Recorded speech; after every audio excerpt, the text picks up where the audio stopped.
Okay. All right. Good evening, everyone. Can you all hear me? Yes. Okay. You're welcome to HR board in gathering for the month of May 2023. This month we are joining the world to raise awareness on mental health. Every year, like you know, globally, mental health awareness is spread across because a lot of people suffer from sicknesses associated with mental health, depression, and this leads to several other factors. And so this year we are joining the world globally as HR professionals to discuss ways we can, okay, thank you. Someone says, yes, I can hear from Adi. Thank you, Adi. Yeah, so ways we can manage workplace mental health and well-being. And we have two strong professionals who will be discussing this subject with us today. We have Mrs. Tamara Essie Datson. She's quite experienced in this field. I'll share her profile with us as we proceed. We also have Dr. Ehie Eden, who will be, okay, so he's coming in now, who will be our second speaker in this in-gathering. And so we hope that this month's in-gathering will be quite educative and help us as professionals in our places of work. All right. So while some others are still trying to join in their various areas.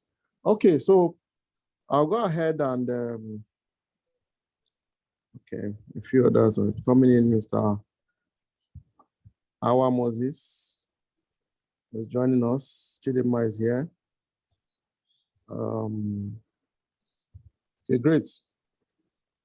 So I'll go ahead and present our speakers for today. Like I said earlier on, they have wealth of experience on this subject. And so the first to present to us is Mrs. Tamara Essie Datson.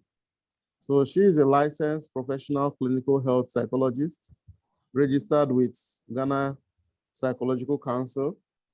She is currently the Africa West Area Family Services Specialist of the Church of Jesus of Latter-day Saints, Africa West Area. She earned her master's. She has an MPhil degree in clinical health psychology from University of Cape Coast, Ghana, and a bachelor's degree as well from the University of Cape Coast, Ghana. Tamara believes firmly that better physical health can be achieved through the mental health approach, biopsychosocial model of health delivery. She has experience with children, adolescents, adults, families, couples, as well as organizational therapy. Tamara's therapy approach is warm, engaging, and solution-focused. She has a special interest working with youth, adolescents, and their families to prepare them for a better future and the enhancement of life potential. And her hobbies include reading, swimming, and nature's walk. And her current favorite music is Who's Your Guy? Ms. Tamara, I hope you would sing to us today or dance to us, Who Is Your Guy? We want to see that. All right. So she will present to us first, and then the next to present to us will be Dr. Ehie Eden. He is an occupational health and safety management consultant with over 22 years work experience. He holds both MBA and MSc in public health and safety, international certificates in behavioral medicine from Karolinska Institute, Sweden. Dr. Ehi, I hope I said that right. Society and Health, Harvard, Train the Trainer, Health Education, England, and Health and Awareness, Arizona State University. He's a doctoral fellow with workplace health and wellness promotion and a study area. He works as CEO at Occupational Health and Safety Managers and head of faculty of Osh Varsity.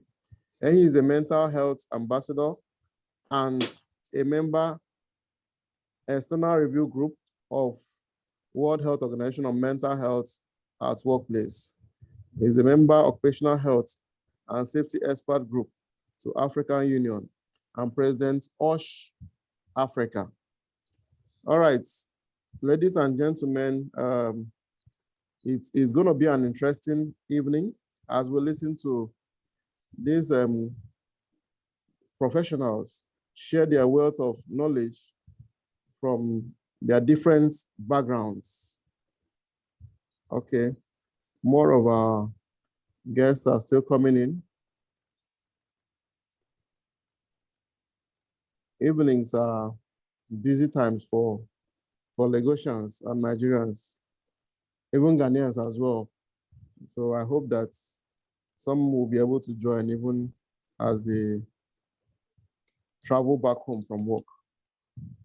Okay, so at this time, it will be time for us to invite Mrs. Tamara to share with us her presentation on this subject, and then we'll move to Dr. Ehi, and then at the end of their presentations, we would have interactive section, question and answer, where you can all ask your questions. You may want to, you're welcome, Samuel. Good to have you here too. So you are free to drop your questions in the chat section. It's open for us as they present. I would read them out as when the time for questions and answer comes. So please, as they present to us, kindly drop your questions in the chat section and make your notes as well, so that the question and answer time will be quality enough. All right. Thank you very much for attending, and please sit put. Ms. Tamara, are you there? I'm here. Okay, good to have you. You're welcome. Thank you. It's a privilege. Thank you so much. Welcome to HR Board in Gathering. Thank you. Our professionals are still coming in. All right. The floor is open to you now. Okay. I can't share because I think you're still sharing. Okay, let me stop screen sharing.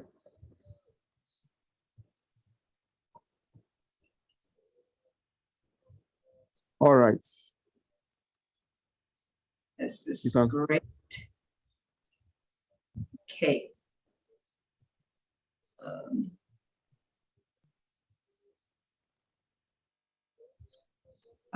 Thank you so much for this amazing opportunity.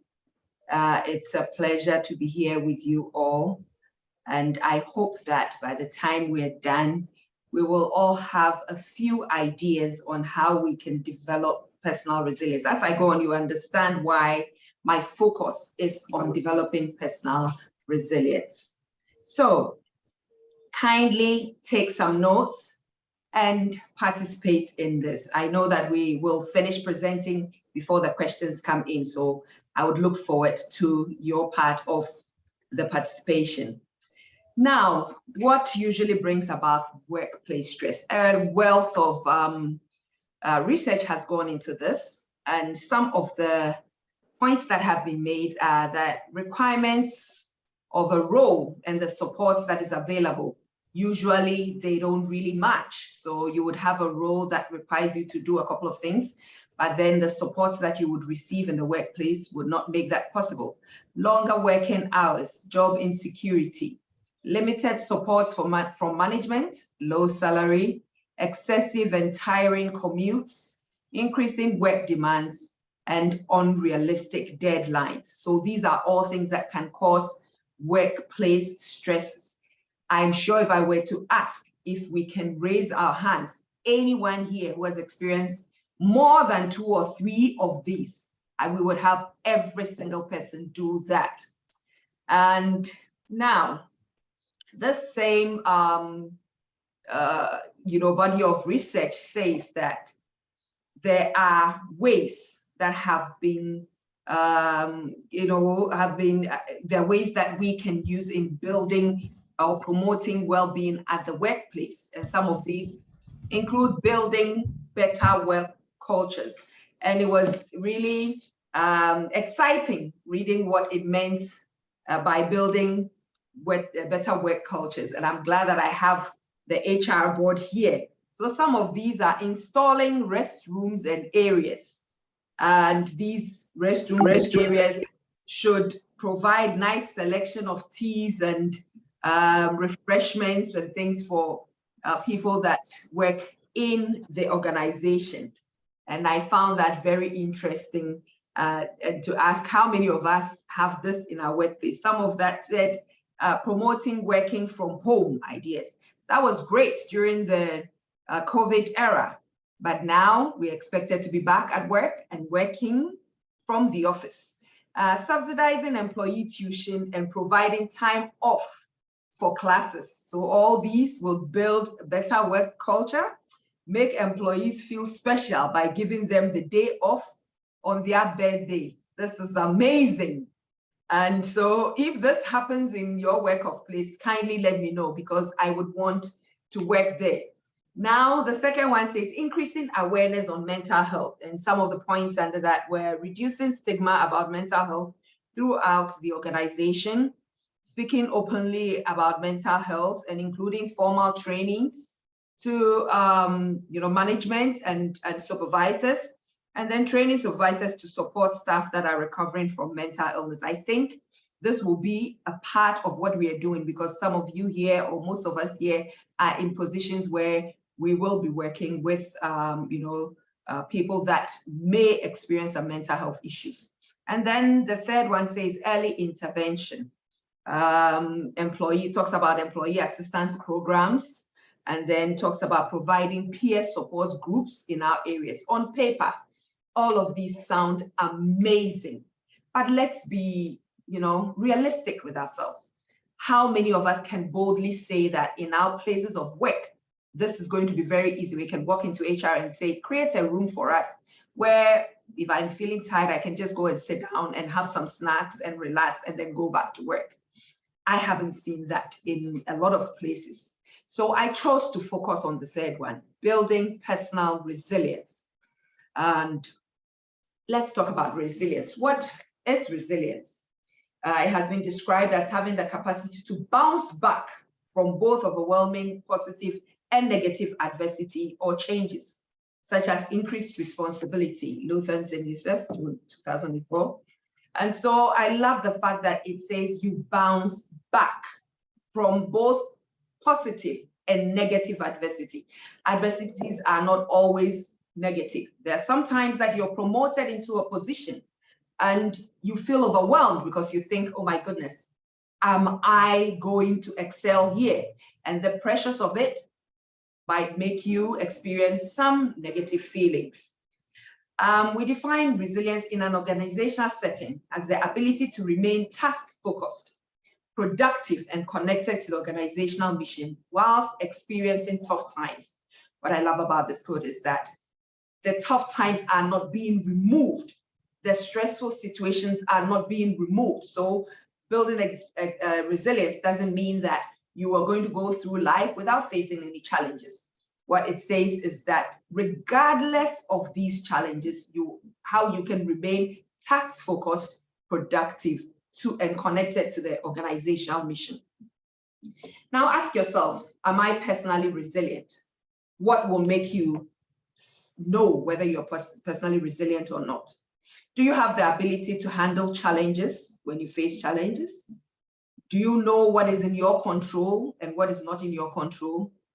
Are you able to commit to goals and ideals when you set them? And what is the strength of your relationship with yourself first, and then with others? So when you ask yourself these questions, what are the answers that come to you? Now, what is your resilience quota? Harvard Business Review states a large body of research shows that resilient people are generally strong in 3 main areas: challenge, control, and commitment. When it comes to challenge, are you able to accept change?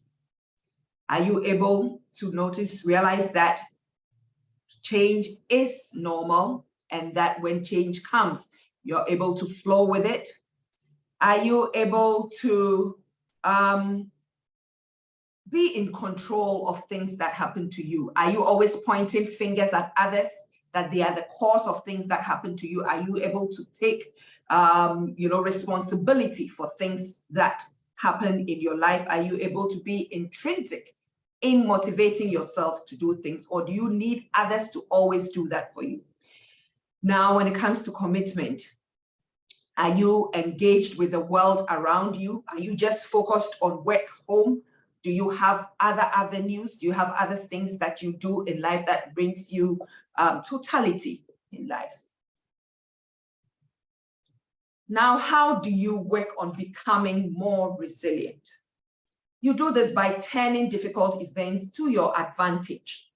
When difficult events come, you're not focused on why is this happening to me? Why me? You're more focused on what is this here to teach me? What can I learn from this experience? What opportunities can I see from this experience and get out of it with a positive outcome? Now, when it comes to control, are you able to distinguish between the things that you are in control of and the things that you may be stuck on, but you're not in control of them? You don't have any control of those things and you have to let go. Do you see things in the perspective and know how to set boundaries for yourself? Now, commitment to goals. Do you pursue goals that are meaningful to you? And are you value-oriented? You recognize the importance of health and balance and have an active life outside of work. Now let's get some real tips that can help us to become personally resilient. And it is my hope that these small and simple things that we are going to talk about, it's not huge. It doesn't require you going to pick any books and studying them. They are things that you can add to your life on a daily basis. We're stressed enough. We have a lot of things going on. And so I'm not here to tell you anything that would bring you even more stress. Just small, just simple things that you can do. The first thing is that you have to do something. You have to be proactive in your life. You don't have to wait for others to bring you the help. Now take time to recognize your own stress reactions. How do I react when I feel stressed? How would I know that I'm going to the place where I'm going to feel overwhelmed? I'm going to feel so much stress that I may not behave like I usually do, or I will be too overwhelmed that I would start developing some symptoms that might, lead me into experiencing anxiety or depression. Recognizing and heeding to early warnings is really, really good. So you know I can do something about it. Now, accepting that one may not be able to always self-assess is also very important. As you learn your stress reactions, you may realize that there would be a day that other people are the one that's going to tell you that this is happening to you. You're not all here. You're not attentive. You're dropping the ball when it comes to work. You're not coming to work early. Your appearance is changing. So be open to the fact that it's not always that you will be able to identify your stress reactions. Recognize that over-identification with feelings, overwhelmed by other people will mean that you have to step back and look and see if you are stepping into that area. Sometimes some things happen to other people, they come to tell us, and we mourn, or we even we feel it more than the others that have gone through it. And so you realize that you're identifying with everyone that seems to be experiencing any stressful situation. Be mindful of that. Understand the differences between professional helping relationships and friendship. We've spoken about widening your social help, because when you're someone that is always at work and all your friends are at work, and you're friends with only your bosses and your colleagues, and you don't have any other friends outside that, or you don't have family that you relate to outside that, you do realize that creating boundaries become a problem. Where does work finish and where do you start your own life? Now we have some 4 areas that are mentioned here. We have the body, the mind, behavior, emotions. There are things that are written in there that may help you to find out if you're experiencing any stressful situations, and then you'll be able to find out your reaction. Now, when it comes to the body, there's fatigue, there's headaches, tight muscles, skin irritations, frequent infections, or constricted breathing. When it comes to the mind, are you finding yourself worrying a lot, becoming indecisive, very focused on negative things, always, being very negative? You have foggy thinking, you're hasty in your decisions, or your judgment is impaired. When it comes to emotions, how's your confidence? Are you confident in what you're aware of? Your confidence, you're aware of what you can do. Has that dropped? Do you see yourself not as confident as you used to be? Are you apprehensive? Are you experiencing extreme sadness, irritability? Are you able to sleep well? When it comes to behavior, are you relying on substances more and more to feel like yourself? Are you losing appetite or gaining appetite? Are you becoming accident prone? Are you becoming restless? Are you experiencing loneliness, being among people, yet feeling very lonely? And then here too, insomnia features. Now, let's learn to manage our workload. Managing your workload. This includes having realistic planning.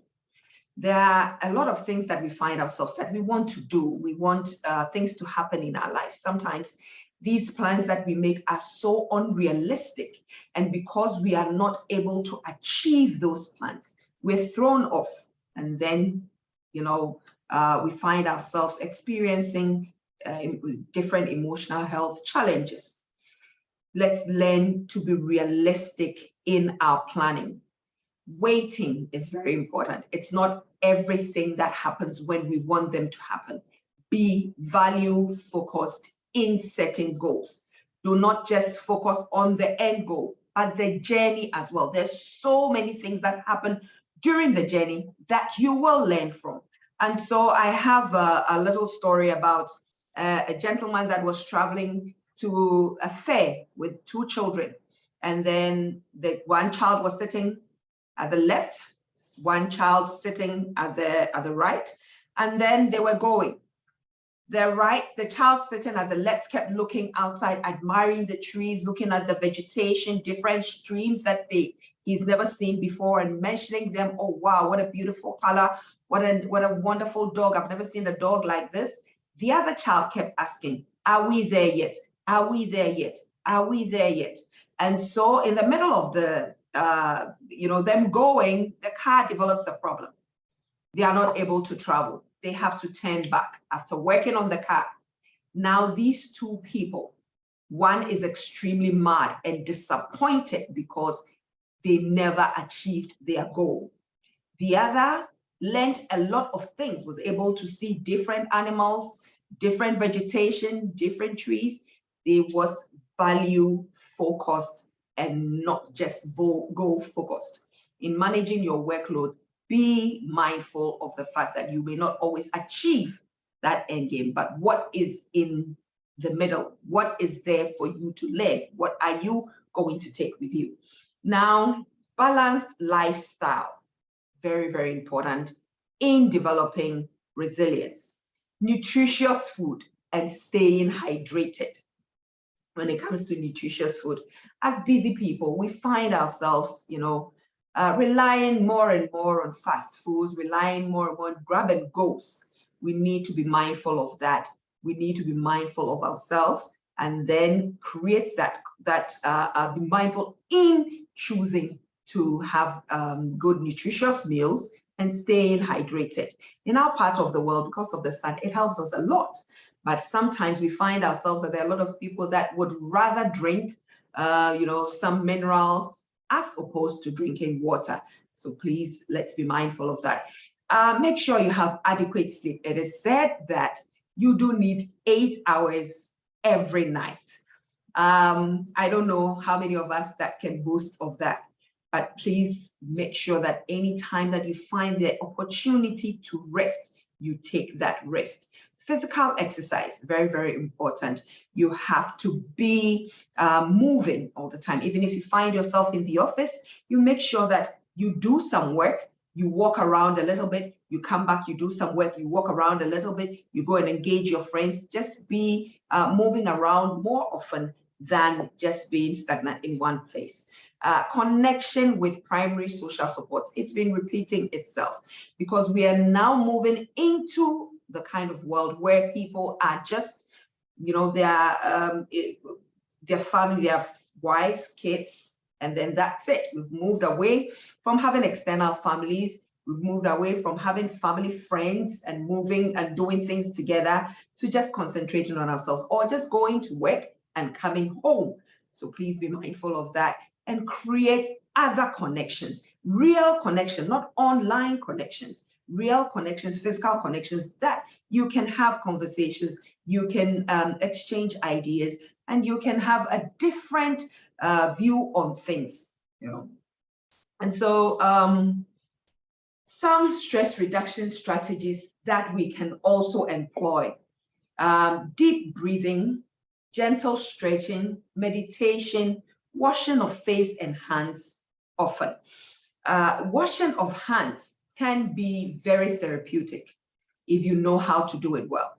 And so whenever you find yourself that you're emotionally overwhelmed, you can just go into your washroom, and as you're washing your hands, imagine that whatever stressful situation that you're feeling, that you're washing it away. When I go home from work, when I've had a really tough day and I go home from work, before I leave,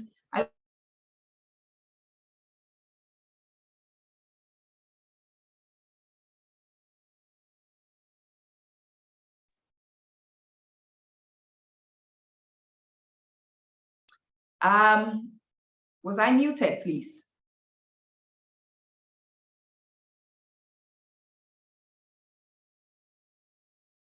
How far back?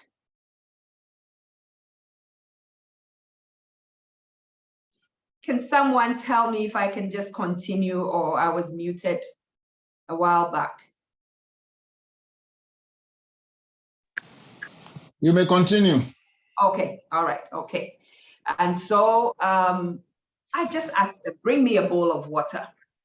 And as I breathe and wash my hands, you see the color of the water change, because I'm releasing all those negative emotions that I have worked with during the day, and then I need to let this go. And so, secondly, pace yourself between low and high stress activities. We find ourselves running from home, getting the kids ready, moving around, driving in traffic, going to work, and the moment we get to work, you put your laptop on, you put your PC on, you start working. Please pace yourself, learn to pace yourself between low and high stress activities. When you've had a high stress activity, give yourself a couple of minutes to calm down before you start doing the next stressful activity, and then you give yourself some time to calm down. I mentioned moving around in the offices a lot, going to someone to say hello, moving around to go wash your hands if you have to, just pacing yourself so you're not just moving from one stressful activity to the other. Now take time off to decompress and recharge your batteries. This is very important. I would like to talk to us about deep breathing. Imagine you have a balloon and you're blowing air into that balloon. The balloon expands, right?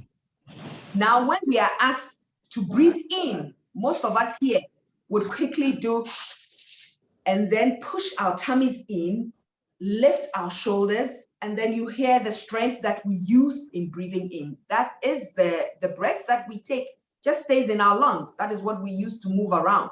Now, every so often, every 4 hours, we need to breathe mindfully so that the body can recharge. And you can do this by breathing gently through your nostrils, filling your diaphragm. You put one hand on the lower part of your belly. You make sure that your belly is expanded because you're filling your diaphragm with air. And so you breathe in gently,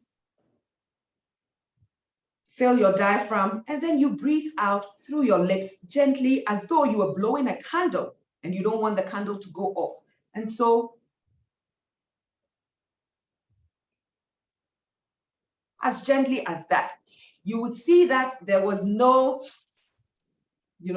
just using all my energy to breathe in or lifting of shoulders or pushing the tummy in, but rather expanding the tummy, filling it with air, holding it a little bit, and then releasing that air gently through the lips. If you're able to practice once or twice or 3 times during the day in a stressful situation at work, you would feel that recharged to go back to doing what you were doing. Now let's learn to talk about emotions and our reactions. It is not normal for us, or it is not usual for us, because especially with our men, are taught that you don't show emotions, and that to be a strong man, you don't show emotions. And that is not true. The strength comes from you being able to say, I'm not doing well. You being able to say, I need help. You being able to say, I need to cry. That is when you're showing strength. So please, you realize that statistics show that women think of suicide much more than men, but men go ahead and actually go through it with it more than women, because we yappy talk. And sometimes by that talking, someone comes, notices that there's something wrong with us and talks to us, or points us to where we can get help. So as a people, we need to be more open with our emotions, say it as it is, and then we might get the help that we need. Now, we have been talking about knowing what you're in control of and what you're not in control of. I'd like to share this. In my control, when we look in the blue area, your thoughts and your actions, that is in your control. What you choose to give your energy to, what you choose to respond to, that is in your control. How you speak to yourself, that is in your control. The goals that you set, that's in your control. How you choose to spend your free time and who you choose it to spend it with, that is in your control. How you handle challenges, that is in your control. Creating your boundaries, that is in your control. These are things that you can be in control of and decide that I'm not going to think about it. I'm going to shift my thinking. I'm going to focus on this. I'm not going to give my energy to this negative situation. I'm going to focus on this positive thing. I'm not going to speak down to myself. I'm going to look in the mirror and tell myself all the amazing things that, I know it's true about me. I'm going to set goals that are achievable, and also tell myself that if this goal is not achieved, it's okay. I can sit back and re-strategize and then go and try again. How I choose to spend my free time, that is up to me, whether it's with someone that motivates me or someone that always talks down to me. That is my decision. And now let's look at the things that are not in your control. The actions of others, they are not in your control. The past is gone. You do not bring it back. It's not in your control. What happens in the future as we're speaking now? What's going to happen in the next 2 minutes, you and I do not know. And that is out of our control. And then the outcome of your efforts, it may work, it may not work. that is not really in your control. All you can do is now. Focus on now. What can I do now towards what I want to see, what I want to happen? So you take it a day at a time, and then you build it. And then what happens around you, how others take care of themselves, or what people think of you. These are all things that are not in your control. Now learn to let go. I love the serenity prayer. God grants me the serenity to accept the things I cannot change, courage to change the things I can, and the wisdom to know the difference. When you look at the last slide, there are lots of things that tells us what is in our control and what is not in our control. May we be able to be strong enough to say, this is not something I can focus on because it is taking all my time and it is not in my control. The last one that I would share with you, don't forget to laugh at yourself. Life is not that serious. Don't forget to laugh with others. Don't forget to employ humor. And don't forget to do fun things. I'm going to stop sharing here. I want to share a video with you. As we watch, kindly think of what comes into mind and let me know when we're done.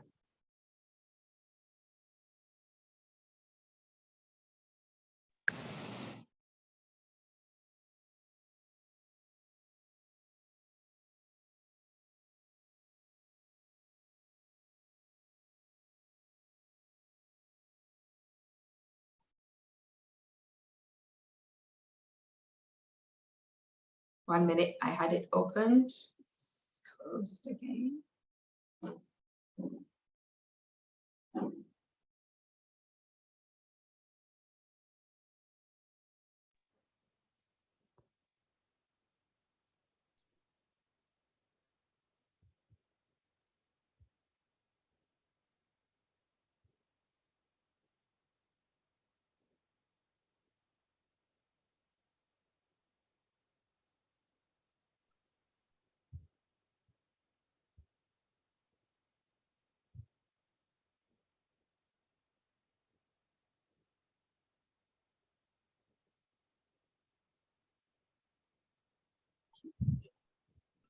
Okay, there you go.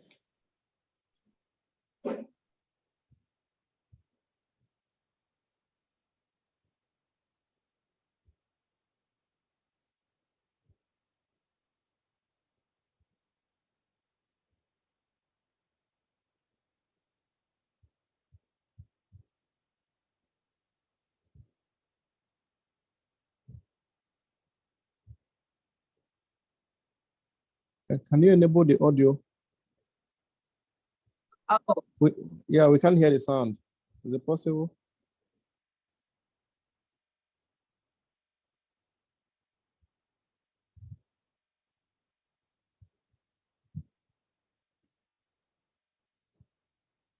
Not yet.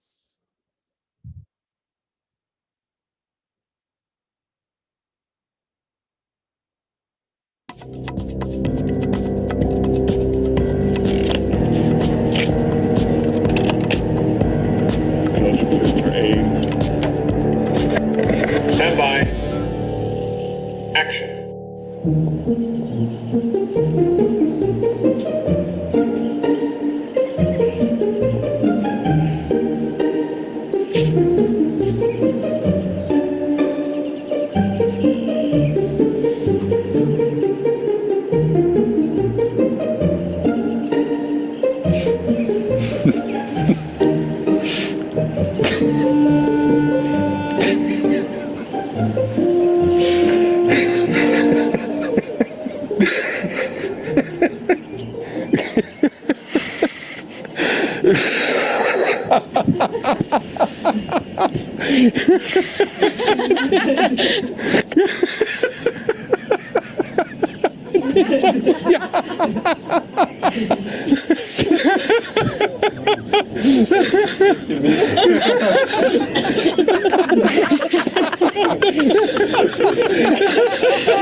So you'll share your thoughts with me. Make the leap. Bring what you do online with GoDaddy. Register the perfect domain for your business. Create your website or sell online.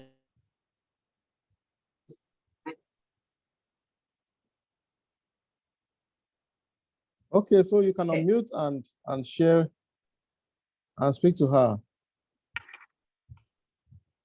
So I have just one slide, and then so after everything, please know that there is no one way for everyone. You can find a way to distress that works for you. We've spoken about a few of them. One might be good for you, might be a fit for you. It might not be a fit for someone else. So please be mindful that not everything that we have shared would be a fit for everyone. Find the one that works for you. Thank you. Thank you very much. Wonderful presentation. The comment section. Yeah. Someone is saying, thanks for the video. I even started laughing too, without knowing why. Yeah, I was laughing as well. Hands up if you didn't smile or laugh. Attitude is infectious. Okay, this presentation is apt. Okay, so you couldn't hear from beginning. Great, fantastic presentation. Compelling, profound, and engaging. Thank you, Tamara. Okay, so Follow reacted. Hands up if you didn't, and with smiles. Thank you very much. Mrs. Tamara, it was a great time listening to you. I'm sure we are holding our questions and we'll share shortly after Stehin's presentation. Thank you very much. We appreciate the time. All right. So Dr. Ehi, are you there? Yes, I'm here. Okay, welcome. Thank you, sir. Nice to have you. My pleasure. Yeah. Over to you. Okay.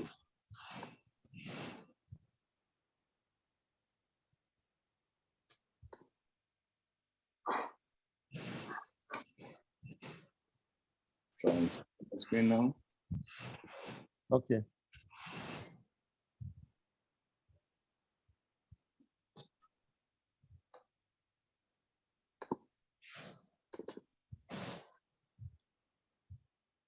Sorry.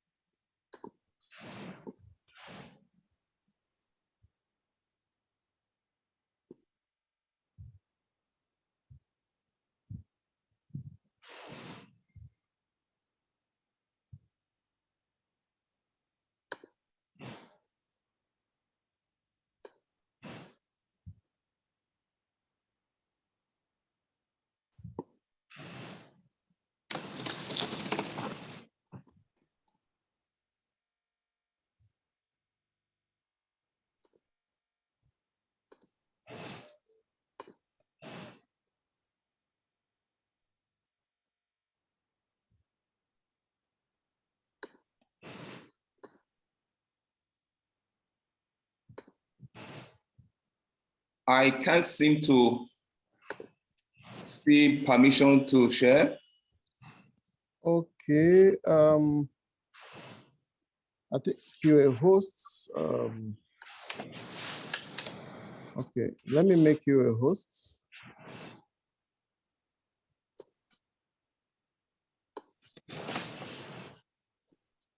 Okay, so you're a host now. I believe you should be able to share. Okay.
I still cannot share from here. Okay. Can you share the document with me? I can. Just send me an share email. from you. I'll send it to you right away. Okay. You can drop on WhatsApp. All right. Send it to me now. All right.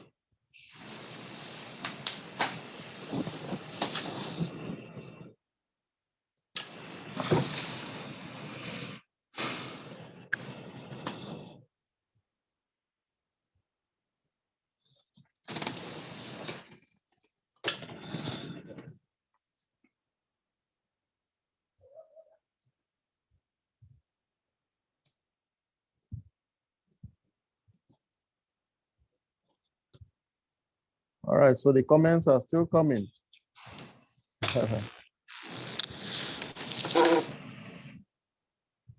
Great. Mrs. Tamara, that video was awesome.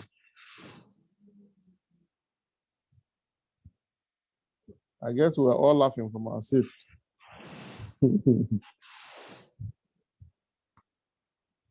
Okay.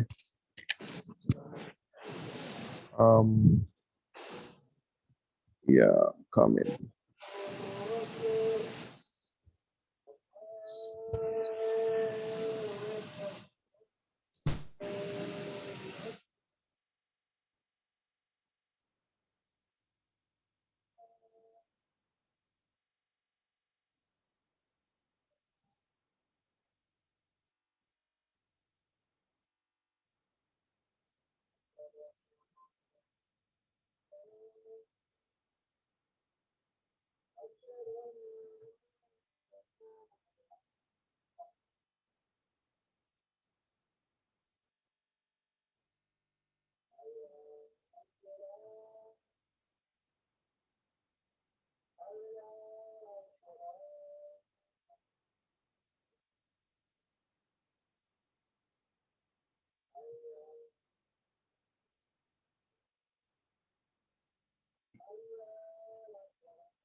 Apologies, everyone, for the slight difficulties in sharing while we wait for Byron to share this slide. My name is Ehi Eden.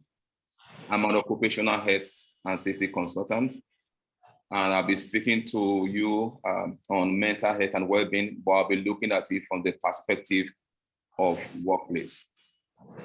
Tamara, thank you so much for such a mind-blowing presentation. Having listened to you now, I'm mentally disturbed because I don't know where to start.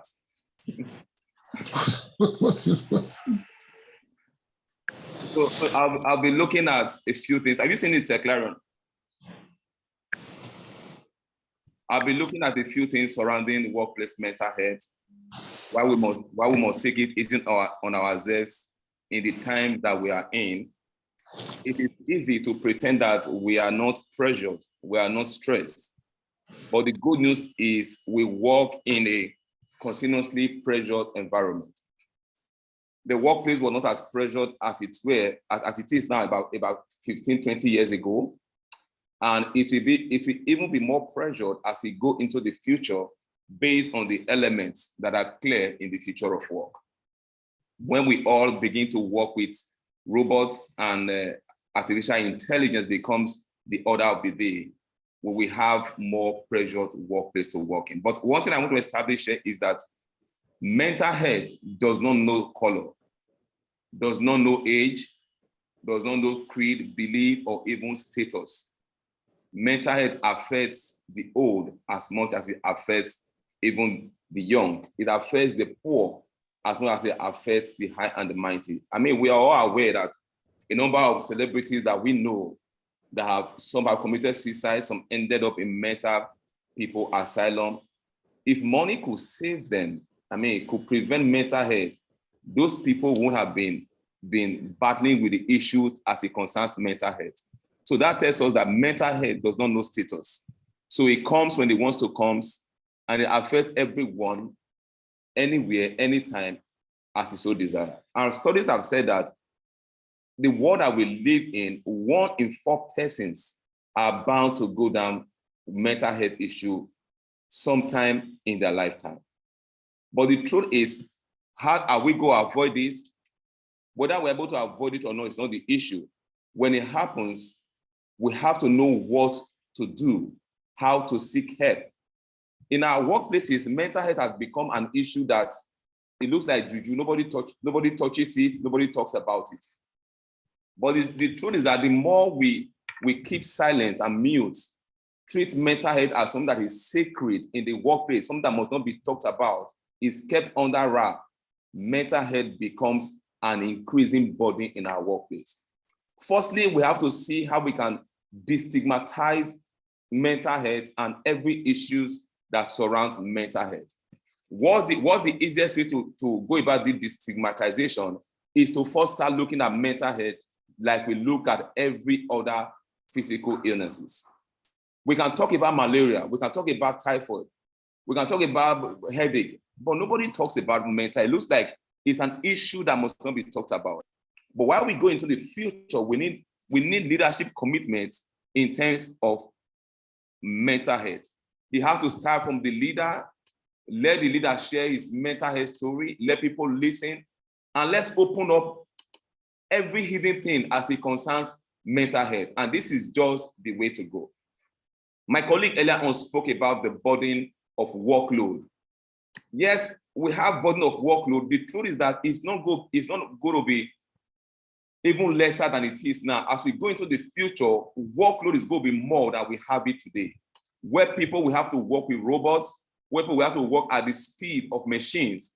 The burden of mental health is going to be more. So the earlier we start looking at it closely, the way it is right now, and start preparing ourselves for it, the better for us all. A number of us have become CEOs, and most times we even have what you call gyms. We have designed gyms for ourselves, and our colleagues. But the truth is that these things are paid for, but we hardly use them.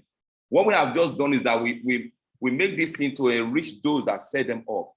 How do we personalize our mental health as an individual? You don't need to wait for anyone to tell you what to do. If your mental health matters to you, you take it personal. And one of the ways to take it personal is to take as much as you can handle. Most times, it's not just the workplace. It is we want to have a lot on our plates at the same time. I was a victim of this. As a matter of fact, it is God that delivered me. We want to have a lot on our plate at the same time. That you're able to multitask, do about 10, 15 people's work, doesn't make you a champion. Whether you like it or not, effect of mental health is not instantaneous. That's why when we talk about injuries in the workplace, those are things you can easily see and look for remedies to it. Somebody has this injury, has laceration, there's blood. We can easily fix those things. But mental health effect is so cumulative. The effect is not now. So when you think about mental health, it's important that you start keeping your retirement in mind. What do you want to look like at retirement? You start thinking of it right now. So thank God the slide is back. Okay, go back to the first. Let me start for the first one. Yeah. One thing we must understand, next slide. One thing we must understand is that we are all dealing with challenges in varied degrees. Nobody can pretend about this. There are challenges, and we must understand that we are dealing with challenges, but what degree you are dealing with yours and what degree I'm dealing with mine may be what differs. Next slide, please. But we must also know that we must take it easy on ourselves. The pressure we put ourselves on, I don't know what we really want. The pressure we put on ourselves on day to day is too much for our body to bear. That's what you call coping capacity, where we go beyond our coping capabilities every day and we get overwhelmed. Next slide. I don't want to stress ourselves through this. Next slide, I already talked about this. What are those 5 warning signs we must look at for a mental health? 1, people that have what you call long-lasting sadness and they are highly irritable. You get irritated. Somebody, you just say, good morning, sir. I say, what is good about this morning? You are not his problem, okay?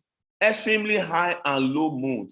Somebody is excited at this minute. The next minute you see the person, he has reclined. You don't know what's going on. Excessive fear, worry, or anxiety. We don't know what, we keep worrying what the future holds. Will I be sacked next week? What will happen? These are things you must look out for. Social withdrawal. People that used to be party freak. I mean, at every weekend, they look for where to go to just dance. They dance and dance and dance. Now you hardly find them in social gathering. Party is what they detest. Now we must look out for this social withdrawal. The dramatic changes in eating and sleeping habits. As a matter of fact, studies have referred to eating disorder and disordered eating as a psychiatric disorder. So people have mental health issue. The next thing they look at for, how do we eat? And they eat, they go out of shape, and it becomes even a burden because they look at nobody likes me anymore in this shape. Some want to stay away from food, they get so thin, and their immune system begin to drop. So these are some of the issues we must also look at for. Next slide, please. Then we must also understand this very mental health continuum. This is very important. Don't wait until there's crisis before you cry out.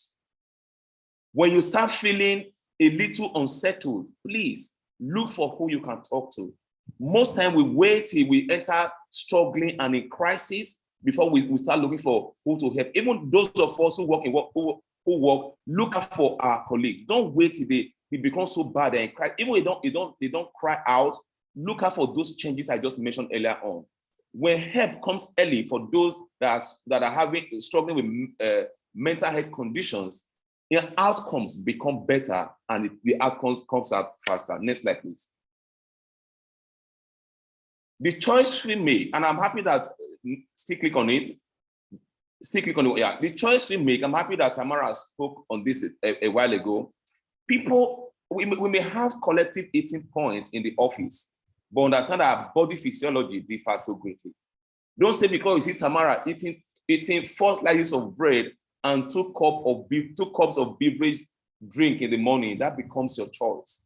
You don't know what happens behind the scene. Tamara's job might be full of physical activity, but you are a secretary. You sit to just wait for your boss to tell you what to do. You don't leave your seat. Sedentary behavior is high in your job. The outcomes will not be the same. So be yourself. Don't try to live like some other person. Just be who you are, because you don't know what happens behind the scene. Next slide, please. Even if we eat the same things, take it on the air. These are still same people. After work, they still go somewhere else, they still eat the same thing. Next slide, please. But at the end of the day, we do not know what happens behind the scene. The one who gets bloated, he gets home, sits down and watch Telemundo, watch television all through, or sits down on the sofa, try to continue work that she didn't finish in the office. But the next person, next slide, but the next person, once she gets home, she hits the gym, she's on the street, she's burning out all that she ate within the day. The truth is that we ate the same thing, but the outcomes are totally different. What is the difference? Personalizing our mental health and well-being. Next slide, please. So health choices, and still click on this, health choices and healthy changes that we must make. We need to eat real food, eliminate processed food that tend to be higher in sugar. Sugar is nobody's friend. I used to take, on the average, I take about 2 cups or 3 cups of coffee in a day's work, but now I've brought it down to 1. But I realized if I use 1 cube of sugar per cup of coffee, at the end of the day, I'm taking an average of 3 cubes of sugar per day. Then you start multiply that by 5 days of work. For coffee alone, you have had 15 cubes of sugar unnegotiated.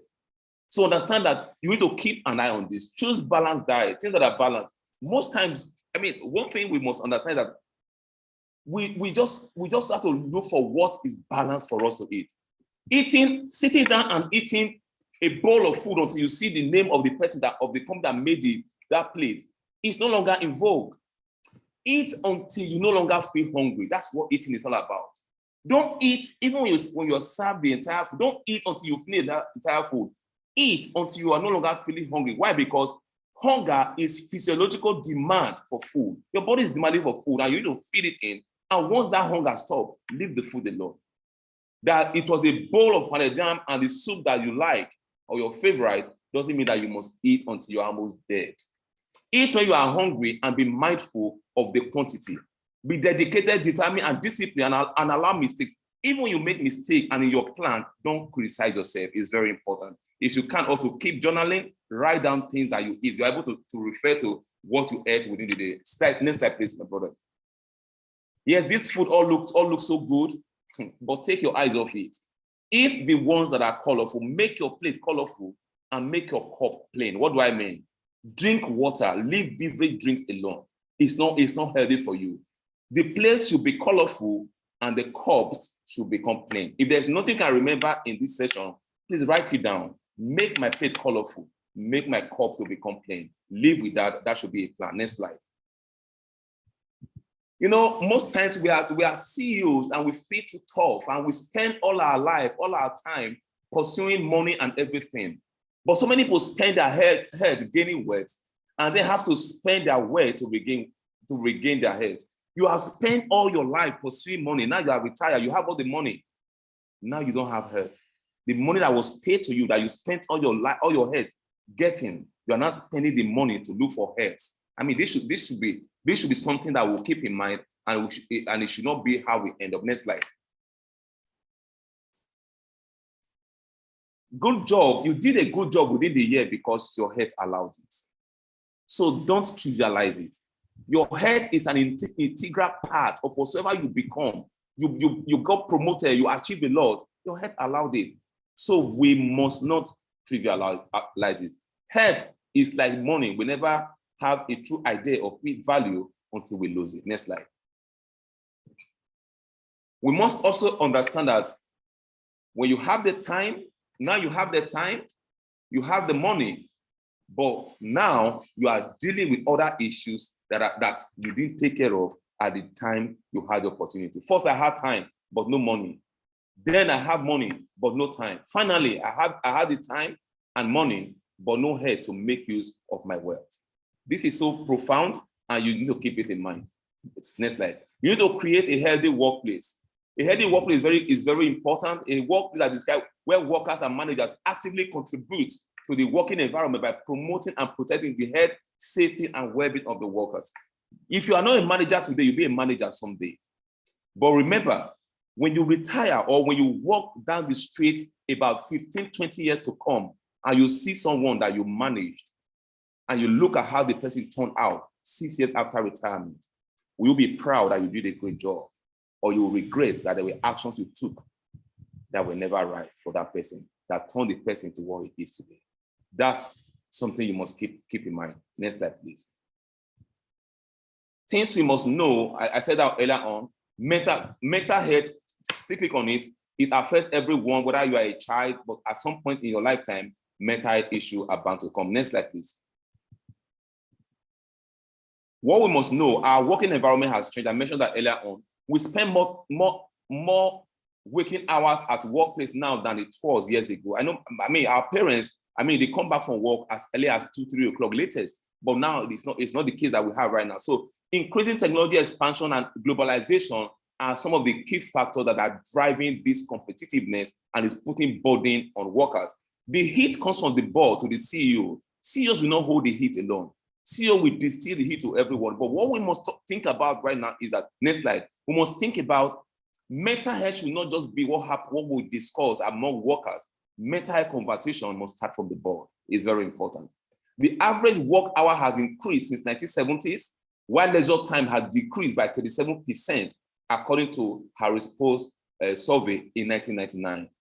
The leisure time will continue to decrease because there are more burden placed on people. Even when we have time to go on holidays, our laptops, our gadgets are still work tools that interrupt our holiday greatly. Next slide, please. Now there's a new concept called the workation, and that's gradually coming in. According to HRO technologies, workations have emerged as a popular engagement strategy for organizations in the US and in Europe as collaboration tools and advancement in work productivity. The truth is, this is the new track. They say you have vacation, yes, you must say that I'm going on vacation, but you must be open to being meeting, you must be open to respond to emails. We need to let go of this. A lot of traps are going to come in, but you need to be mindful on what you have to do because your mental health and well-being depends on this. Next slide, please. The ever-changing world of technology, work pressure, inadequate support is putting pressure on every one of us. These are people, I mean, that came to work. They wasn't how they came to the workplace, but the workplace they came in to turn them into what we're seeing right now. So we need to keep an eye on this. And most times, those of us who manage people that work under us, it's easy to talk about mental health most times, but the truth is that work is good, actually, no doubt, because even work makes you to do a lot of stuff. But the truth is that work also ruins mental health. So if you are not careful with work, work will ruin your mental health. Next slide.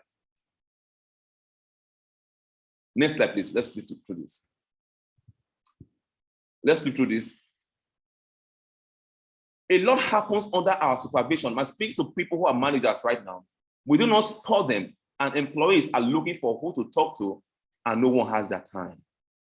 You see, the truth is that there are a lot that happens in the workplace. People want somebody that can say, "Oh, are you okay?" But nobody is talking to them. And because of this, at the point we now pick these things up, it has gone to a crisis level, and we have more difficulties in seeing how we can manage this. So what we have to do is that going back to the workplace, we need to increase conversation on mental health, initiate the conversation, and find out how people are doing. Next slide, please. Firstly, if this you can take home, let's first rehumanize the workplace. The workers primarily were the human beings before they got employed. But when they come into the workplace, we treat them like as if they're not. Empathy, compassion that we need in the workplace, support, we can't find them. We need to bring humanity back to the workplace. I'm happy that this is a forum for HR managers. Let's rehumanize the workplace. We can treat people like human beings. There are a lot of stories I've come across in the job I do, how people have been dehumanized. The truth is that anyone that works under your organization, it has come to trade his or her talent for what you pay to him, for him or her, for the hours they spend with the organization. Don't ever think that they have job under your organization that you are doing them a whole lot of favor. They are an asset to your organization, and you must treat them rightly. Next slide. Like we have all also known, we have 3 sources of stress: your home, your relationship, and the workplace. But because we spend more working hours in the workplace, we must learn to have what you call healthy relationship within the workplace. Toxic relationship in the office. I mean, sometimes you wake up, you're afraid to go to work. Why? Because the toxicity of the workplace. People don't want to come to work. By the time you get to work, you get drained first before the work starts. You can't be productive. Why? Because the office place is toxic. You don't know what will come up at the next minute. So we must learn to create healthy workplace and ensure that toxicity within relationship is something that we must deal with carefully. Next slide. Next slide, please. Next slide.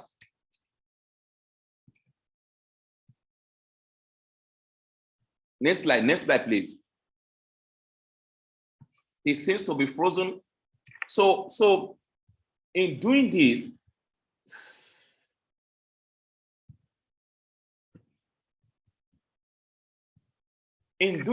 studies have said that the world is short of listeners. People want to talk. We have fewer people that are willing to listen. And we have this everywhere in the workplace.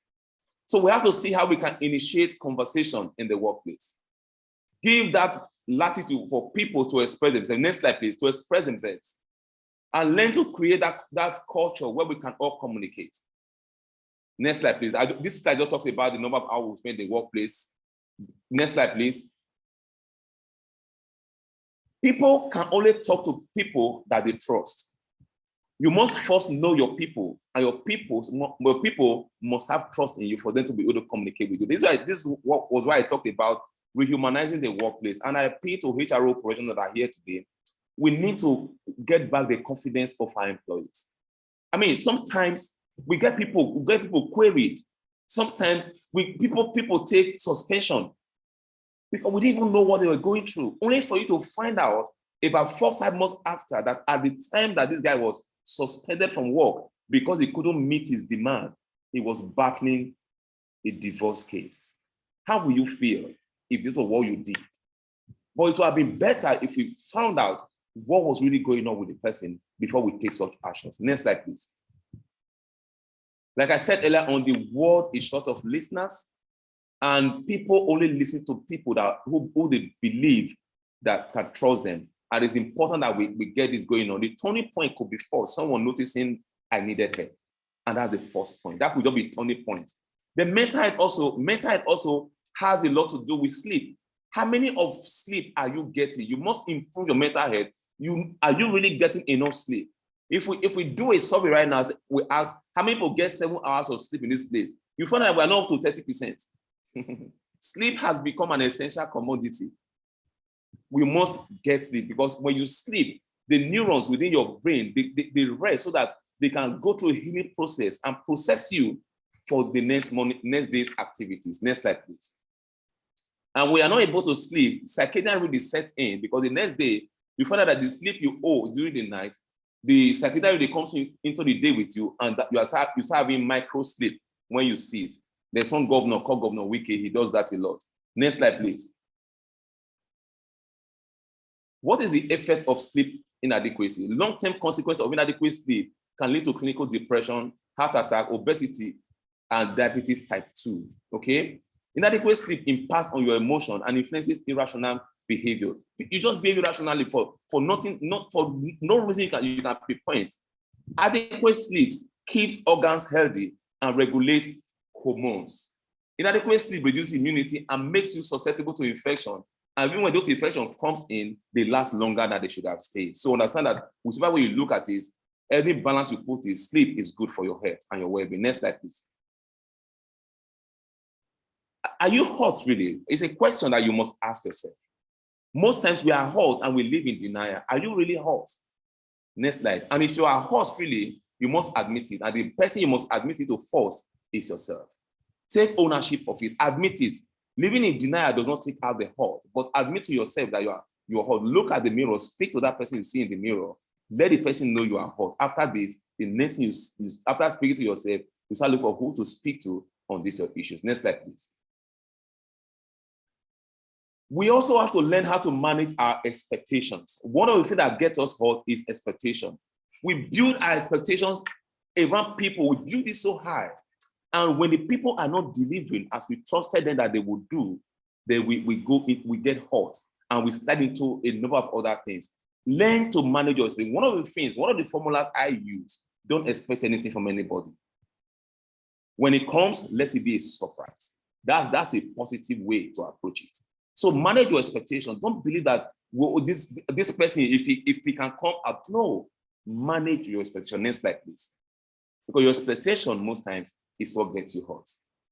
Stress impact on workers' health and well-being. I mean, my colleagues speak on this earlier on: cardiovascular disease, musculoskeletal disorder, burnout, depression and anxiety, and suicide. Next, click on it again. And when this happens, there are some coping mechanisms we take to drug and alcohol, increased tobacco use, unhealthy diet, insufficient physical activity, sleep disorder, and suicidal ideation. They are called coping behaviors. Not that they won't help you get out of this stuff.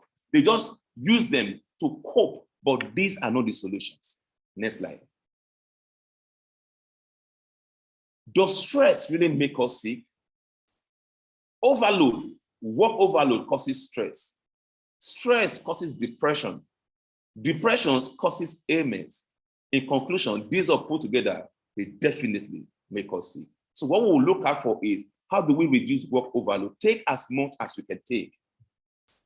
Because if you do not, a whole lot will happen that will gradually start skyrocketing. The next thing, it leads to depression, and this is not good for you. Next slide.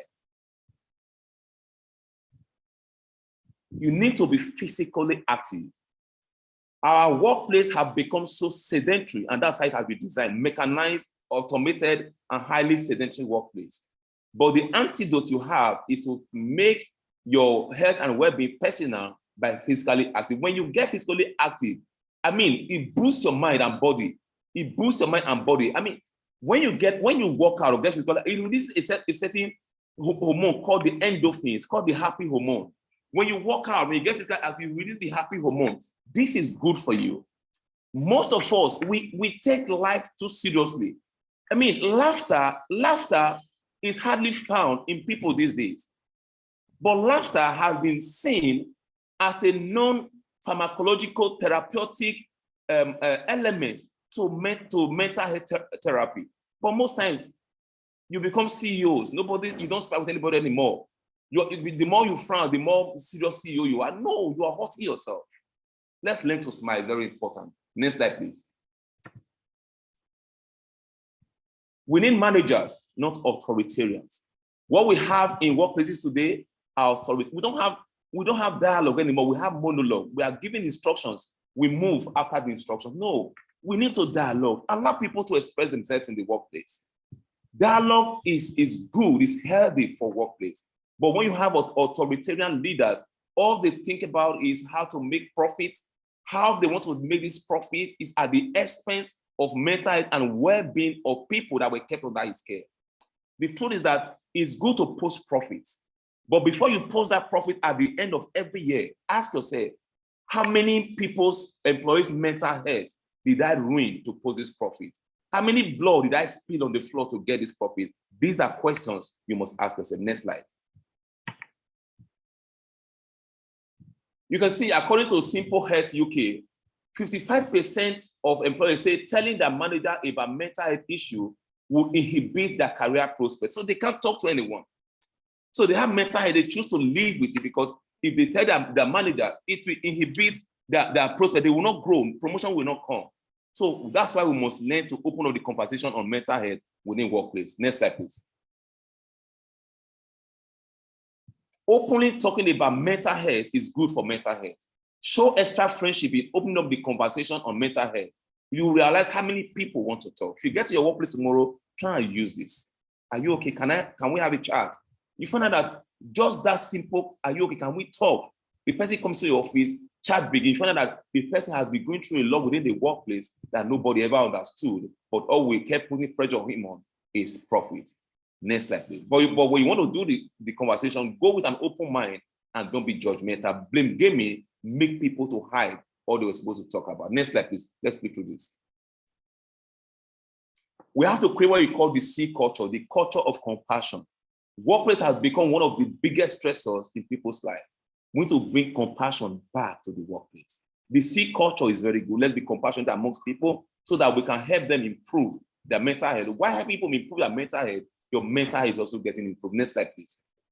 But the question is, a CEO asked me of this, that I'm the one that cares about everybody. Nobody cares about me. You are totally correct. But the truth is that you have to be careful also when you are caring for people. When you care for people and nobody cares for you, over time, you have what you call compassion fatigue. You have given and given and given. Your empathy meter becomes empty. So understand the fact that people also have to be available to care for you. And that's why we must create a workplace where mental health and care become a culture. Next slide, please.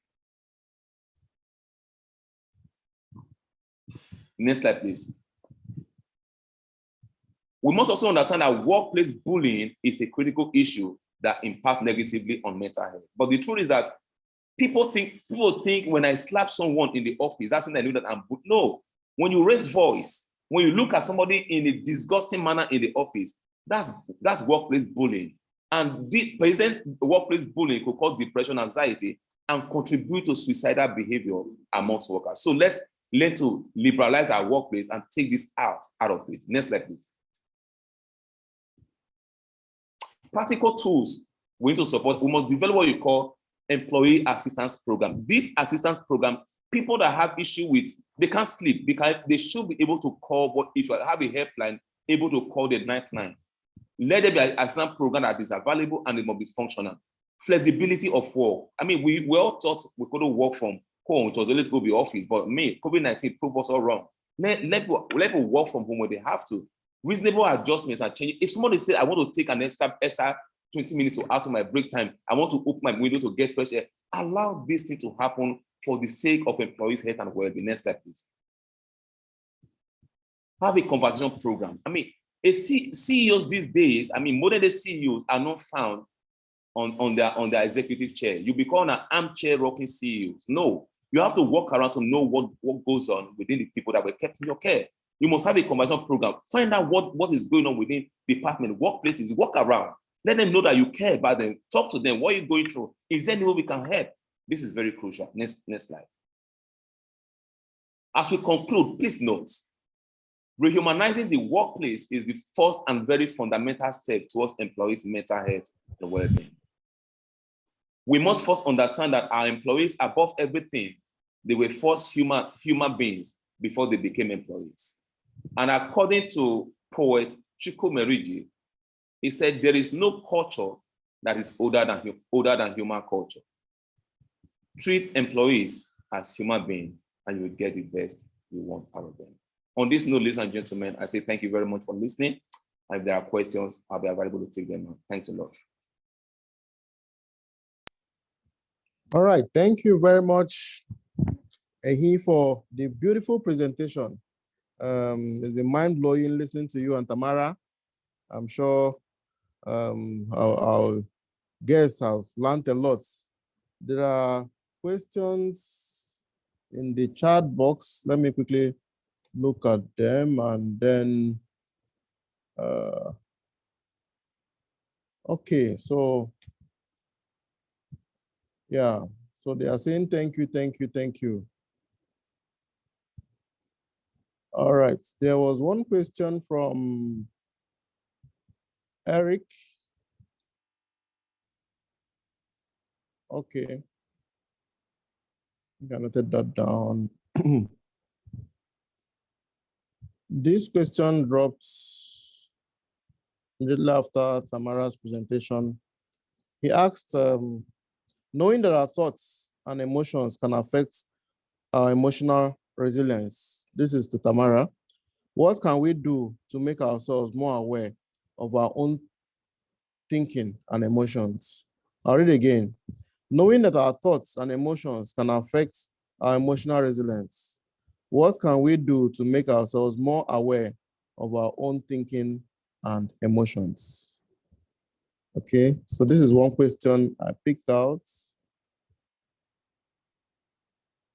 Okay.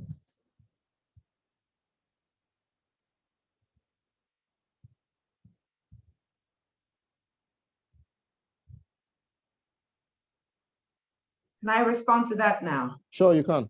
Okay. Thank you. All right. Okay. Thank you very much for your question. You can remember we spoke about being able to identify your stress reactions. So one of the things that you would know if you're beginning to experience any stressful situation is how your thought pattern now starts to, come off, because you would think more negatively. You're going to have a feeling that you're not capable of doing some things, and other people who are talking negatively towards you, you tend to believe them. So this is one of the things that you can do, being aware of yourself when you're not in that situation, and then knowing that when it's changing or you're thinking more negatively, then it means that, yes, this is something I may be moving towards that. Now, one of the things that is also very key is that we don't give the right emotions, right names to right emotions. Being aware of your thought pattern is knowing exactly how you're feeling. And that's one of the deficits that we have. In our language, we have happy, sad, angry, and that is what we usually focus on. And because we focus on that, the brain acts the way that we think we're feeling. So learning to give the right names to the right feelings, or what you're feeling, is also one of the things that you can do. When you're experiencing any kind of emotion, step back out of yourself. Ask yourself, what is it that I'm feeling right now? This person did this. When this happens, what's the normal or usual feeling that follows it? Is it disappointment? Is it sadness? Is it frustration? If this is what I'm feeling, what does a person who feels this way, how do they react? And so if your mind doesn't go straight to, oh, this person is doing this, I'm angry. The moment it goes to I'm angry, actions that follow as that of anger. And so being aware of the right names for emotions that you're feeling is also very key. Okay, thank you very much, Tamara. All right, Tehin, do you have a contribution? Let me take the next question is, how can we expect less from people to help our own mental health without encouraging mediocrity? Okay, how can we expect less from people to help our own mental health without encouraging mediocrity? Okay, let me take that now. Like I said earlier on, the way I deal with that, I mean, talk about expectations. For me, don't expect anything. That's all I can tell you. It will help you greatly. Don't expect anything. Because when you expect, okay, you have, let me give a clear example. You have, your rent is due. You have 50% of the rent. And you say, okay, when I tell my uncle, he will send me that money. You knew your rent was going to be due. The plans were not available because you knew your mind was when you call your uncle, he will give you that money. You had hope. And the day you call him, he tells you he's in the hospital, he has an accident. He had an accident and his leg is being suspended. He just went through surgery. I'm sure your lips will be too, you can't even tell him why you called him for. This expectation. They're opposite, I'm going to do this for you. You relied on them. See, the truth is that if that wasn't forthcoming, you would have still got that thing in every other means. So expectation, I mean, it makes you kind of lazy because you know people will come through for you. But when they don't come true as you expected to come true, it becomes a problem. You feel, oh, I reached out to this person when he was in need. You didn't reach out to him when he was in need because you expected him to reach out to you in your time of need. You did it because it's what you feel you should do. And the truth is that you are not same people. If it's not doing it, don't feel disappointed. So when you have this as a concept you live with, you find out that you will hardly get hurt because you have friends that are not coming through for you. You hardly get hurt because why? You've been able to manage the expectation. What do I need for to renew my rent? Because you are not expecting anyone to come through for you, you started making plans from beginning how you can put funds aside because your rent needs to be renewed.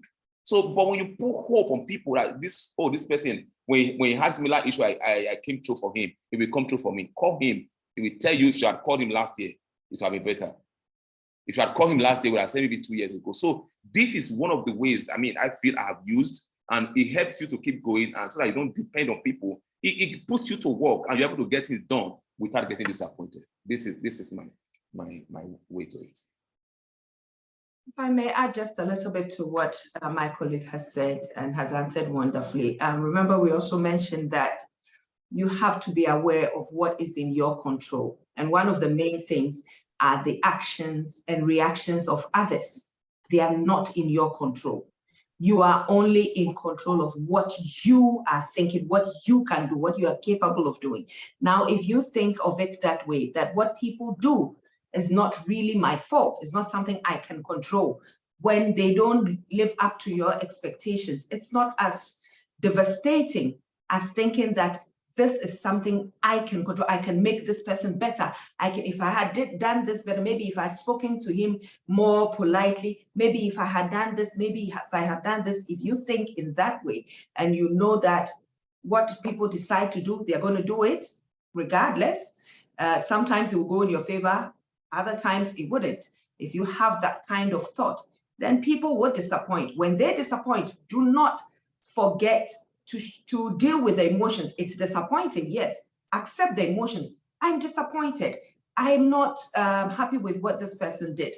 Feel those emotions. But at the end of the day, recognize that these were not things that were not in your control that you could have done much about. It depends on that person to come through when they say, I'm going to come through. If they don't come through, it's not on you, it's on them.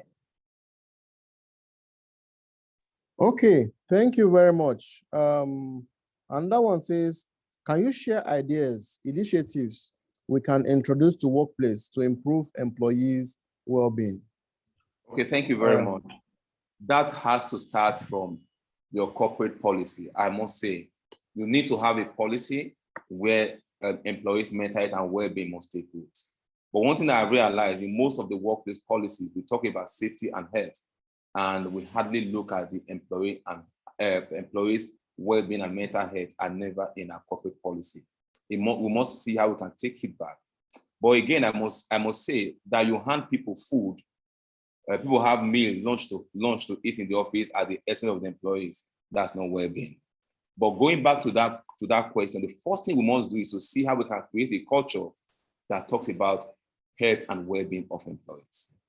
And that, how do we do that? It has to cascade from up down, because when you have managers that are committed to health, mental health and well-being of employees, people are better managed. But most times we find out that managers and supervisors are the ones that ruin employees' mental health and well-being. What do? We must learn to train our managers, train our supervisors. We may have trained them on how to look for money for the business, how to market, how to do sales, how to do business development. But nobody ever trained these guys on how to manage people. So we have a bunch of people who are coming from, some of them will come from background that are so dysfunctional.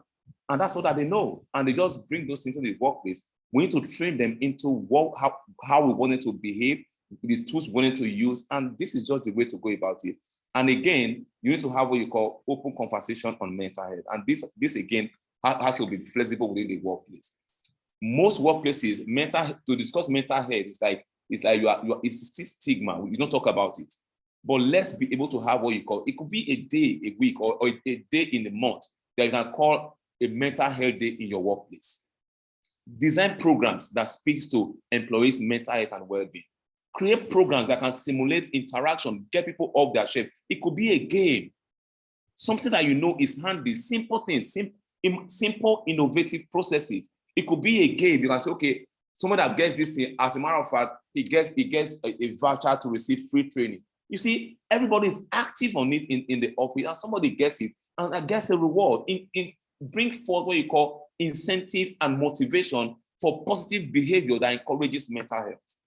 I'm not saying when somebody put all those positive behavior, give him money. There are ways to motivate behavior without necessarily handing over cash to people. So these are some of those fundamental things I think you can deploy. Okay, thank you very much. The next one is, okay, someone answered, somebody said, someone said, self-regulation and managing negative impulses. There's a question here from Vincent. He says, at what point should I draw the line so that another person's mental health issues do not encumber mine? At what point should I draw the line so that another person's mental health issues do not encumber mine? Okay. Interesting. Very interesting question, and very, very tricky question. So what you can do is, when you notice someone that you feel is struggling or dealing with mental health condition, if you are not able to help, please don't. But be available to signpost the person to who is able to help. I'll say that again. If you are not able or have the capacity to help or capabilities to help, please don't. But be available to point the person to where the person can get help. And you feel this is a mental health issue, and you feel I don't like what I see. Are you okay? Do you think I should tell Dr. Odion that works in the system? Is that okay? But you can't just tell somebody, I think this guy is going through this, or this guy is going through this, without seeking authorization. In mental health counseling, no, the law hasn't permitted you to just go and tell somebody, that man that's wearing black shirt is sorry for mental health condition. No. If you want to signpost, you must seek authorization. When he says yes, you can signpost him. Why do you need authorization? The moment you go and tell the person, this guy that's worked close with me is having mental health issue, what you have done, you have worsened that condition. The person they want to talk, he will not say why he feels he's being discussed. The truth is that we must also understand that people that have mental health condition, some of them have lived with it for so long, they are able to hide it, that it takes God to find what are those triggers. So the moment you go, it's like you reported them. They will hide those things. You can't get anything. But the truth is that if you feel you work with that person and this thing is affecting your mental health, learn to say in a friendly manner, seek his attention. Are you available to talk? Can we talk? Don't just, I think, no. Can we talk? I mean, take him on the walk if he agrees. Find out what he's going through. Talk from one item to the other. You find out that the person is going through a lot and has been looking for who he can talk to all this while. But the truth is that able to have conversation on this is the first pathway that leads to recovery. But the truth is, like I said earlier on, don't go report to the HR. I think this guy is manifesting mental health behavioral conditions. No. What you do is engage the person if you can. If you cannot, please ask the person. So I was also talking to you. What you can even do is share your mental health story. It's right. That is one of the simplest things. If you don't have, create a story. I went through these things. Several years ago. If it was not people that came around me that helped me, it would have been disastrous. Just that empathy, create a story. What you're doing, try to get him to talk. You find out that the story you created elicit that conversation that he wants to talk. That I didn't know you. So you went through this. You didn't even talk to me. No, but this man came through for me, and that was what happened. I was able to get out of this. You find out that he's able to talk, and he wants someone to come through for him this time around. At that point, you are able to signpost the person. What you have done, you have saved the situation. Your mental health is not in any way impaired by mental health adverse mental health presence that was within your workplace. Thank you.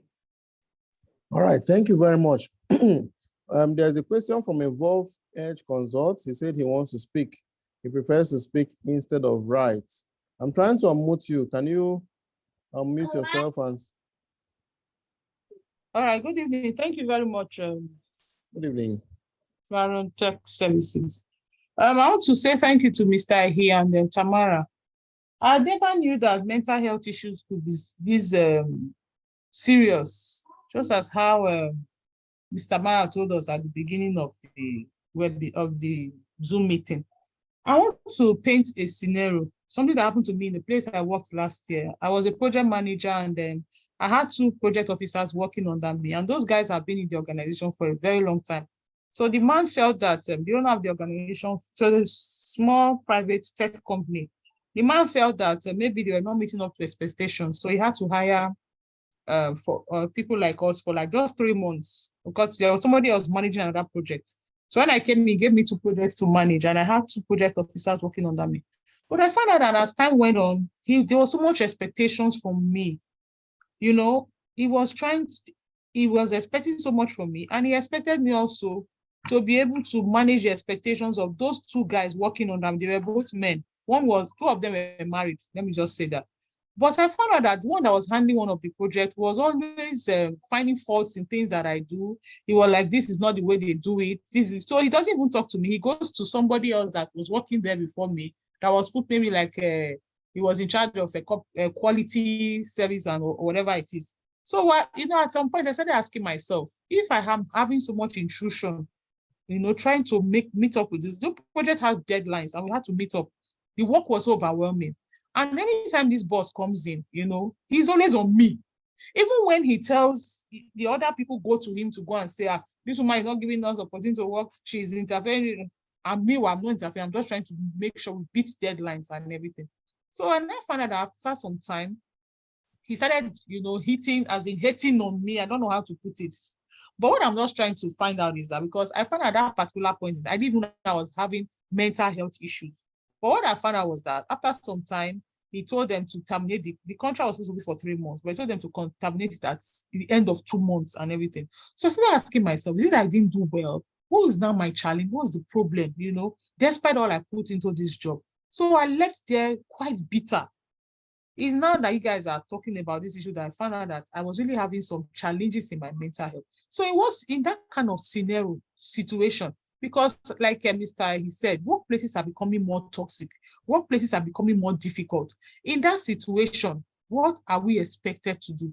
When you find out that what they employ you to do is not what actually they are wanting you to do. So how do you manage expectations from your boss, manage expectations from your subordinates? These things, they can tell on us a lot.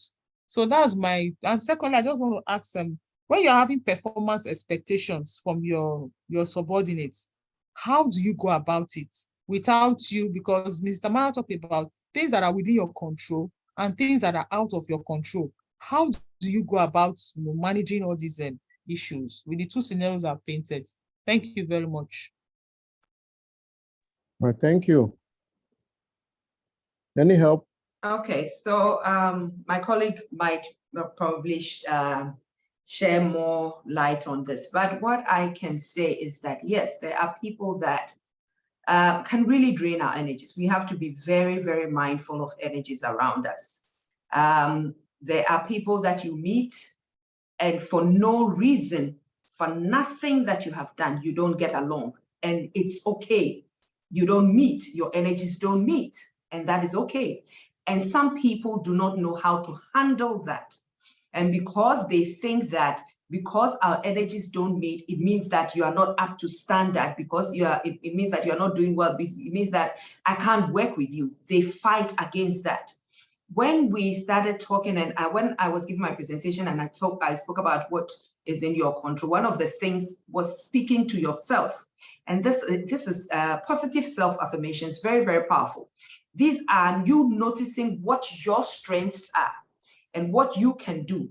Now, if you are psyched, if you are able to learn your strength, if you are able to understand that this is what I can do, I'm doing everything right. This is my job. I come in, I do my job, I do whatever it is that I'm supposed to do. Other people's reactions towards you, which are not in your control, will not overpower you. So you see that it got to a point you were starting to doubt yourself. You need to understand where your power lies. You need to understand what your strengths are. You need to get to know yourself better. That's one of the things that we don't do. We don't find time with ourselves. We don't find quiet time with ourselves to assess ourselves, to see where our strengths and where our power is. And so when someone else comes and tries to, because their energies don't meet with ours, and they try to make us feel less than we are, we start to believe that maybe I am doing something. If you know your job description, you know you're doing your best, you're bringing in everything that you're supposed to do. Other people around you are seeing that you're doing everything that you're supposed to do. And there's this one person that no matter what you do, cannot see it. You tend to realize that this is not coming directly from you. This is coming from someone who doesn't know how to handle their emotions because they don't get on with you. And so if you are able to regulate, someone mentioned self-regulation, if you're able to understand your own emotions, understand yourself, and know that this is what I'm doing, this is what I'm doing, this is what I'm supposed to do, I'm doing the right thing, then other people's reactions are not that overwhelming. So please try and use a lot of positive affirmations, use a lot of positive affirmations in telling yourself who you are, what you're capable of doing. And do not allow too much outside influence to destabilize you. Okay, and as thank my colleague you. says, these workplace can be toxic. And so you knowing that, as we spoke about change, you knowing that these things are possible, that is going to happen. The first place your mind needs to go is not, is it me? Is it me? Okay. And so you look at other possibilities. I know I'm doing what's right. What could be the other reasons why this person feels this way towards me? All right, thank you very Thank you so much. much. Yeah. Thanks, Tamara, for those wonderful words. But let me also build on what Tamara has said. You need, like you said, do a personal assessment, ensure that you are doing the right thing. But I'm also confess here, we've seen workplaces where you have terrible people at the helms of affairs. And I have worked in one where we employ the best hands. At the time they leave, they can barely look at themselves and tell themselves that they still have that self-esteem that they came with to the workplace. There are a lot of employers and managers that are like that today. But in my own personal submission to this, try to see how you can negotiate your peace in that place. If you try and it's not working, please your health, your mental health matters. In an acute stage, yes, you can say, let me remain and see if things will change. But when you know the fault is not coming from you and there's no one that can intervene to ensure that that behavior changes, if it gets into a chronic state, it's going to be too much for you. The truth is, you have your resume. If this job is not there, you will get another job. There's no need to compromise in a job that will ruin your mental health entirely, that you become unemployable in openings that are available. If you feel it's toxic for you and you wake up every morning to go to work, because the truth is that work is interesting, really. When you wake up every morning, you are excited to go to work because there are new challenges, there are new things you have to get done. You are happy about that. But when you wake up, you want to go to work, when you come down from your bed, you say, am I going to that place again today? That's not the workplace you should be. There are people that may be able to actually cope, but if you don't have the capacity or the capabilities or the adversity quotient to cope in that place, please call it quits. Look for another job. It's better you are alive, sane without a job, than you still have a job that you are doing, and we know that mentally you are not balanced. Thank you. All right, thanks. So the last one says, can we categorize narcissism as mental health or a personality disorder? In either case, how can we deal with a narcissistic? Did we get it? Person who has, an excessive interest or admiration for themselves. Can we classify it as mental health? I can't say, you can't say yes or no. I think it's a combination of both. You have to define where narcissism stops and where mental health issue begins. But for me, I think narcissism could have some elements of personality disorder and over time builds up to become a mental health issue. Because someone look at people like Adolf Hitler, how they started. Do you understand? Those were clear disposition of highly narcissistic behavior.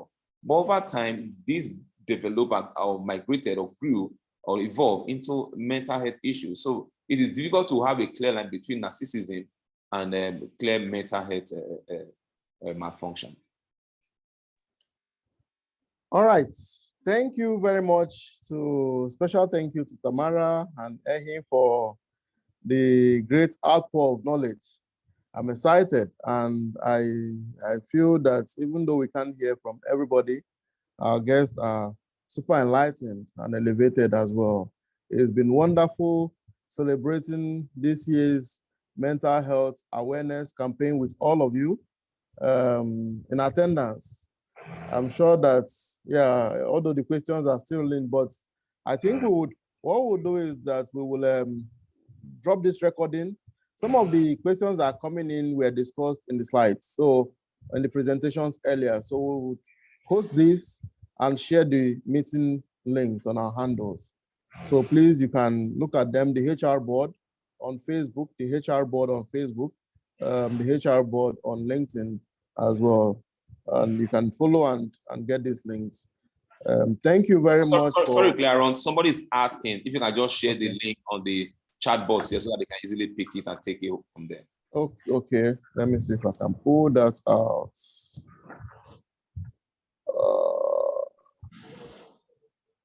Okay, meetings.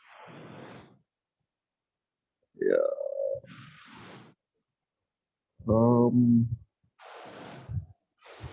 How do I get that?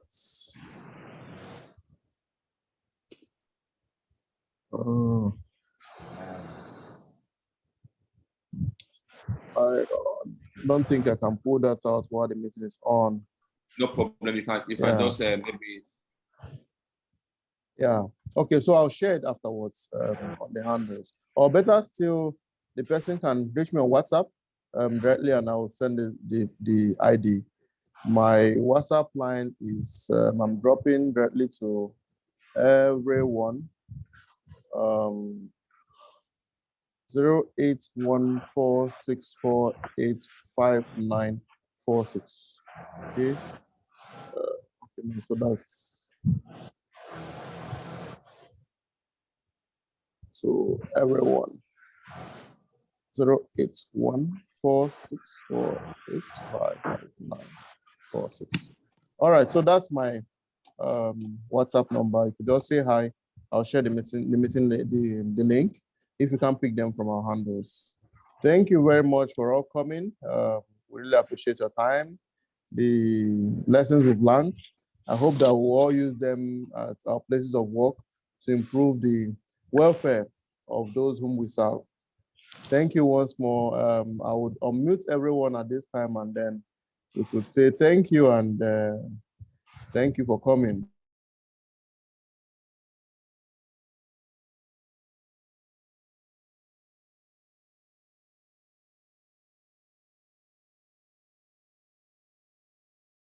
Thank you very much indeed. Very engaging session.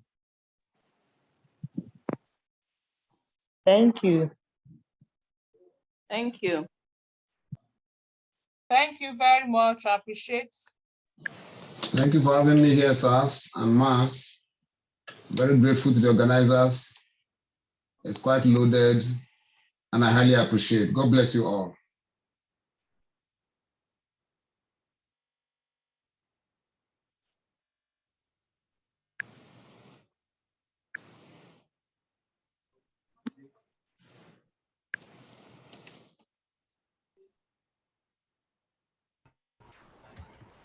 Thank you to everyone, and thanks for the time. It was a very interesting one.